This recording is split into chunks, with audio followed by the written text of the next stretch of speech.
Bom dia, estamos aqui eu e o João Pedro. E nós estamos indo para onde hoje, João Pedro? É para Para o Museu dos Escravos, lá em Redenção. Redenção foi a primeira cidade, Acarape, na verdade, a primeira cidade a libertar os escravos no Brasil. E vamos conhecer esse lugar hoje. Vamos lá!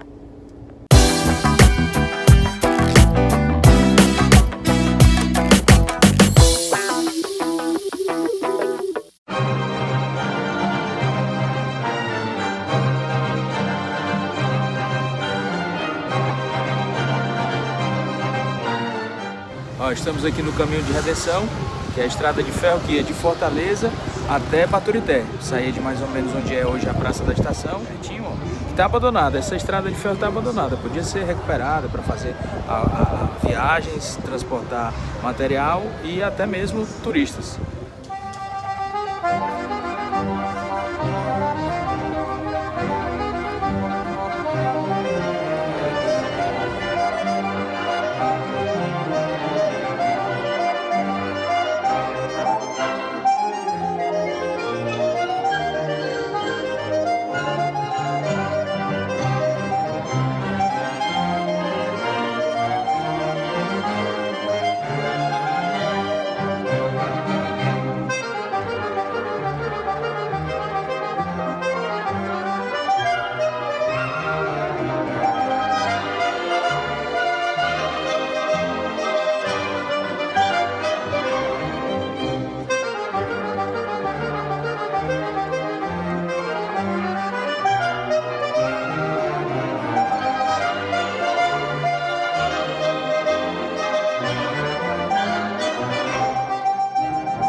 Essa casa aqui é uma casa abandonada que tem faz tempo aqui. Sempre quando eu vim aqui nessa estrada, a gente vinha.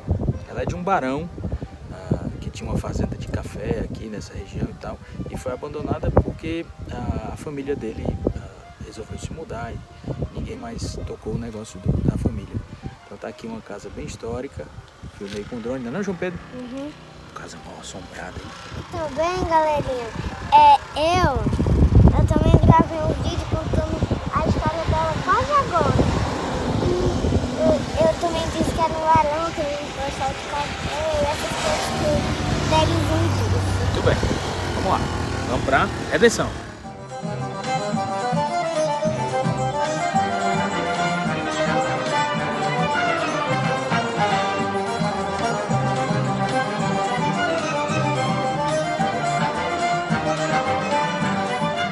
Estamos aqui em Redenção e esse monumento é um monumento Negra Nua, justamente em homenagem a essa cidade, Redenção e Acarape, que foram as primeiras cidades a libertar os escravos no Brasil em 1884. Não, Papos? Uhum.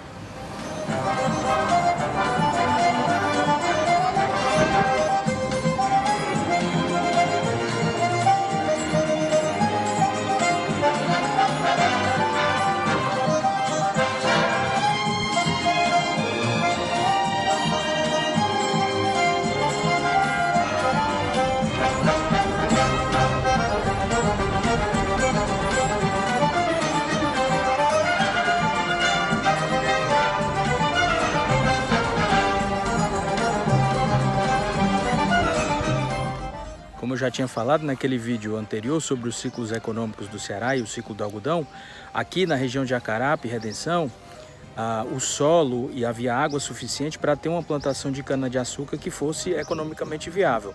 Então havia cana-de-açúcar aqui e essa cana-de-açúcar era usada nesse engenho ou nos engenhos da região para produzir rapadura, para produzir açúcar e para produzir também aguardente, a cachaça. Então esse engenho que ainda há hoje aqui em Acarape, ele produz uma cachaça, até hoje produz, que chama cachaça douradinha, que é uma cachaça aqui do Ceará.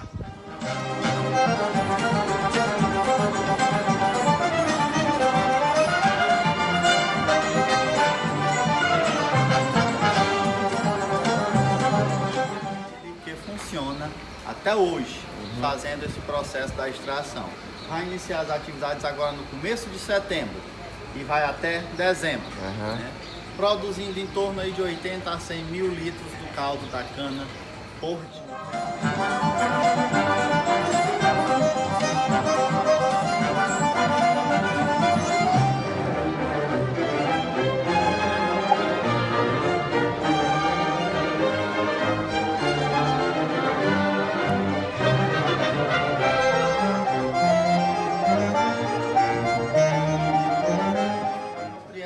De compra e venda.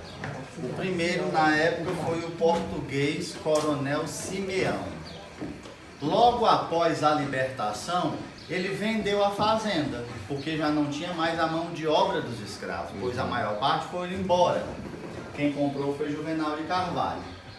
E em 1930, o senhor Gaudiô, pessoal, nós temos um pouco da contabilidade. Né, que são livros caixas e diários comerciais, mas só que datados a partir da década de 20 e também da década de 30.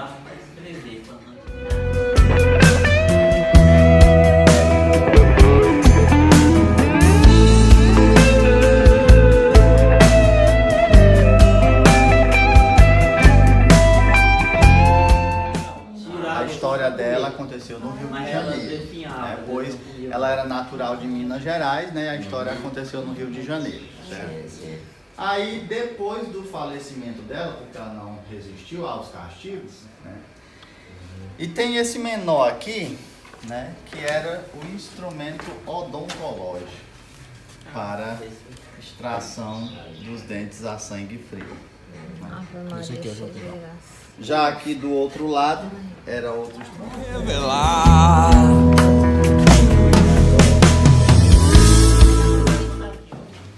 Aí, pessoal, já essa sala ela foi feita em homenagem ao atual dono, senhor Hipólito. É ele que, junto com a esposa e os filhos, né, administram a fazenda. No ano de 1950, como são os demais móveis que vocês ainda vão ver, certo? Já aqui do lado, nós temos uma máquina que fechava garrafas, utilizando ainda a cortiça, a rolha, uma matéria-prima natural. Vão aí dentro do ferro, esquentava, aqui saía fumaça por esse buraco, e aí tu passava as roupas. E aqui é aquela máquina que ele falou, de colocar a rolha na garrafa. Mas já da geração da família atual. Agora, em destaque, que a gente ressalta muito, é a foto dessa senhora aqui, ó. A senhora Maria Estela, que hoje ela está com 95 anos de idade. É viva. Ainda viva, já não reside mais no município, ela já mora em Fortaleza com um dos filhos dela, e ela é tataraneta de escravos.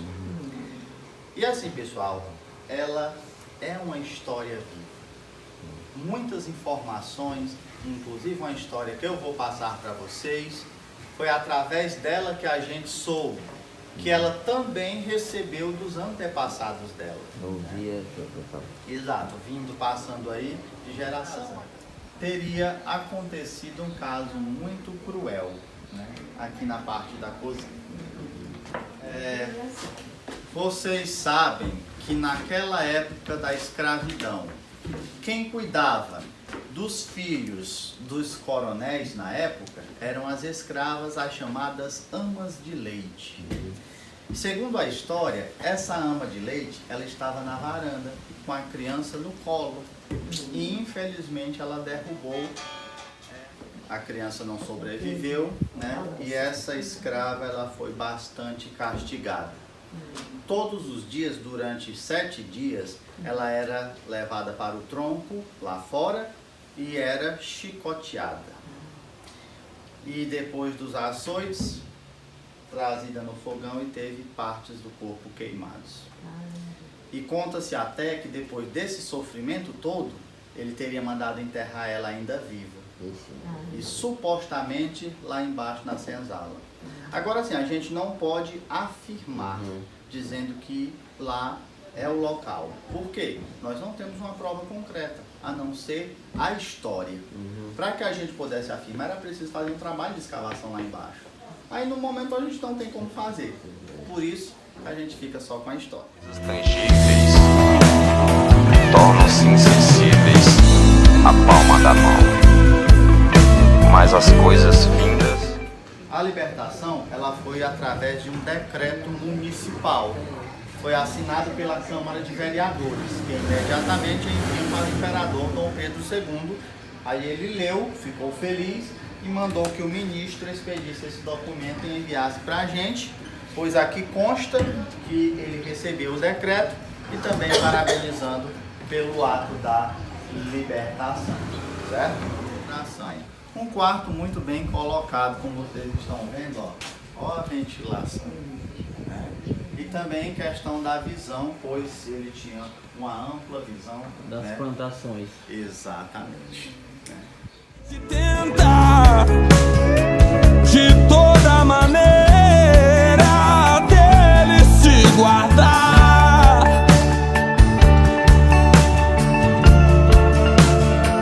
sentimento ilhado, morto e amordaçado, volta a incomodar. E aqui, pessoal, logo na entrada já era um dos locais para o castigo, utilizando aquele instrumento vira-mundo que a gente viu lá na casa. Aí colocava o escravo aqui e, dependendo do ato, ele era colocado mais ainda lá no final. Como vocês podem ver, o espaço ele vai diminuindo.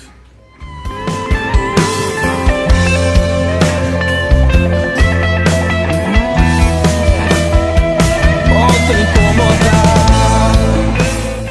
Morcego. E aí, ó, os bichos que seguravam, ó. Aí tinha o tronco fora, como eu falei para vocês, mas também existia um tronco aqui da senzala que era utilizado à noite para aqueles escravos mais desobedientes, né, que eles recebiam a chamada novena, que era 9 noites de surra. E aqui, ó, é o suposto local que eu falei para vocês, que a escrava, né, que teria derrubado a criança, teria sido enterrada. Aí é onde há aquela dúvida, né, que eu falei para vocês, que para a gente poder provar era preciso fazer um trabalho de escavação aqui.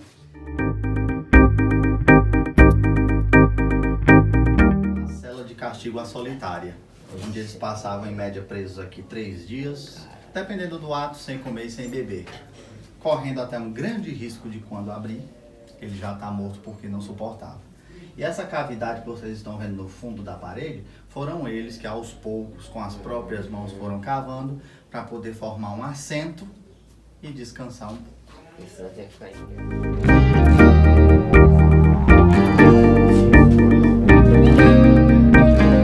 A galheira deles eram presos pelo pescoço e devido à altura, alguns escravos eles precisavam dobrar as pernas, mas correndo o risco de ele enforcar, porque com o passar das horas, nem o próprio peso ia suportar. Pois é, né? Agora também tinham aqueles areia na ponta dos pés, ferindo os pulsos e dificultando bastante a respiração, correndo um grande risco de ele morrer asfixiado, porque essa posição ela pressiona muito, os pulmões eles não iam conseguir respirar normalmente.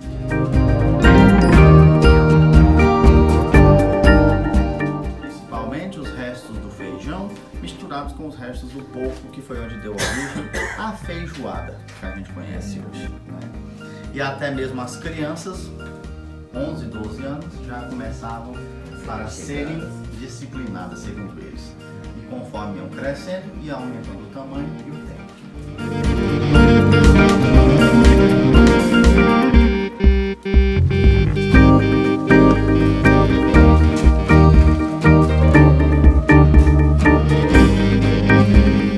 Falei, pessoal, razoável, né, considerando a senzala. 10 escravos viviam aqui, tudo coberto por várias camadas de esteiras feitas de palha, já para elas não terem contato com o chão. Elas só tinham acesso na época à janela e à porta, pois aqui já dava acesso direto à casa, né?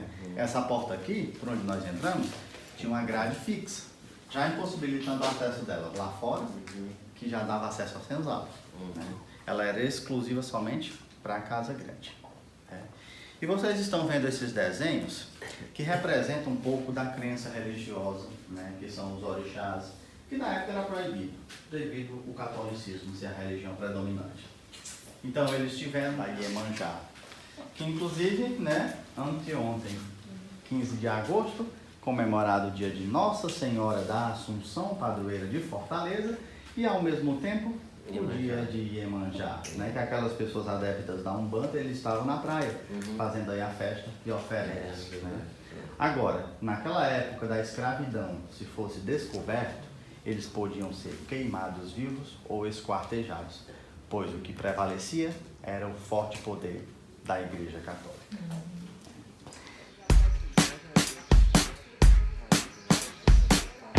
E é legal porque foi uma coisa que é preservada, que está preservada pelo IFAM, que é um Instituto Histórico do Estado.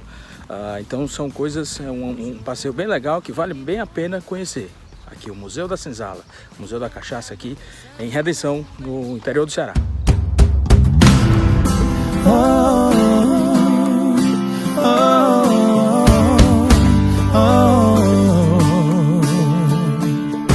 Eu vou deixar como está, pra ser mais uma história infinita. Quem sabe até vivemos uma vida. Se nos sentimos sós, isso não quer dizer que já é tarde, que a vida desfez pra nós. Mas se agora não dá mais pra viver e amar como antes, talvez por medo de querer, mas não vê que o amor não se esconde, mesmo em silêncio pode se ouvir ao longe. Não se foge, não se pode negar o amor, só entregar-se a esse planeta de cores.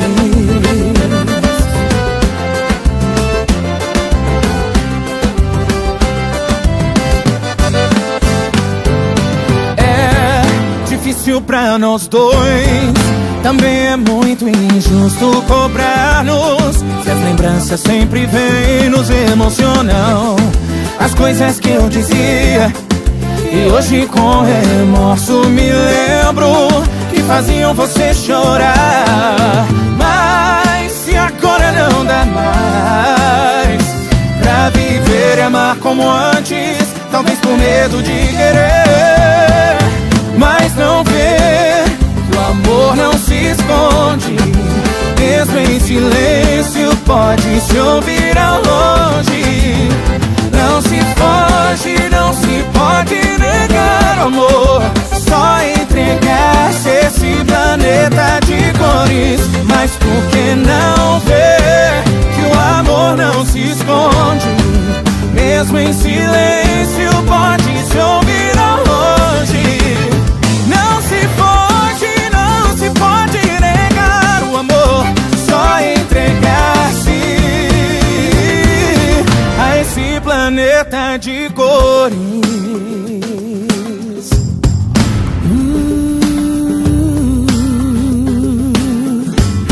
Vocês viram? Nós vimos aqui o Museu da Senzala, aqui em Acarape, Redenção.